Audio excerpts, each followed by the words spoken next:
You guys, I just made this whole video, and I swear to you, I was glitching. It would have been, for sure, America's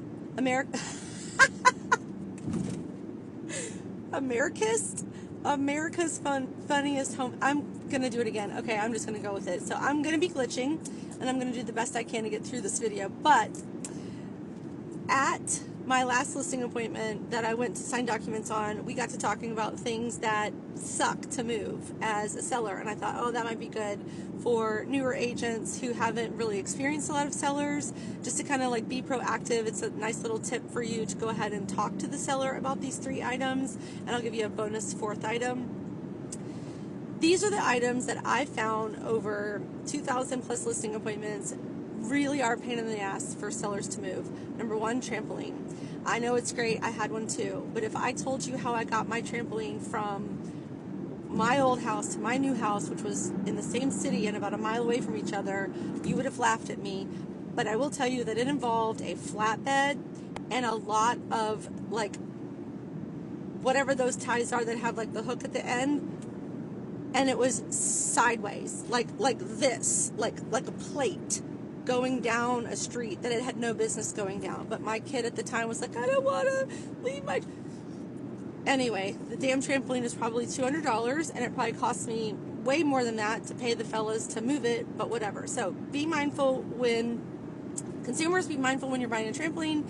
Agents, go ahead and talk to them. If you go to a listing appointment and you see a trampoline, ask them what their intentions are. Like, what's your intentions with this thing? They can be a pain in the butt to move.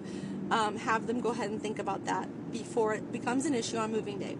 Second thing to be aware of, piano. We all love a good piano. It's got a good vibe. It looks cute. Some of you even play it. I actually do have my grandma's piano in my dining room. I actually do play it.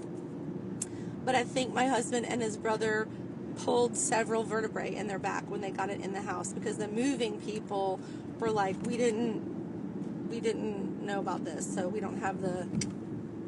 We can't. And so we're like, okay, great, we can't leave it outside. So anyway, pianos. I see people basically just giving them away because they're too expensive to move, because remember, a moving company does charge by the pound. Most of them do. So be mindful of a piano when you see it. Ask your seller what their intentions are with the piano, and they might want to go ahead and, you know, take care of it before it becomes an issue. Third thing, pool tables. I cannot tell you, but I will guess that 90-ish,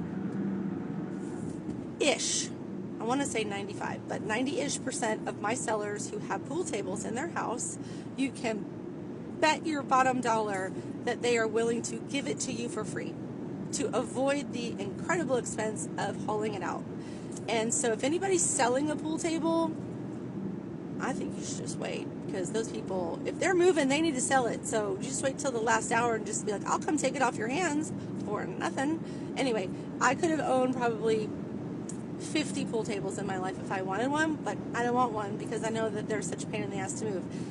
And then the bonus item that's impossible to move, or just such a pain to move, is a safe, like a giant gun safe, because those things are sometimes bolted to the ground.